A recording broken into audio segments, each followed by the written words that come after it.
In 1983, a war fueled by terrorism began in Sri Lanka.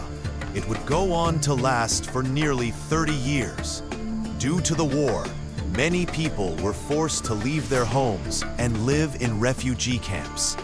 Under the leadership of President Mahinda Rajapaksa, Army Commander Saraf Fonseca, and Defense Secretary Gotabaya Rajapaksa, the war was brought to an end.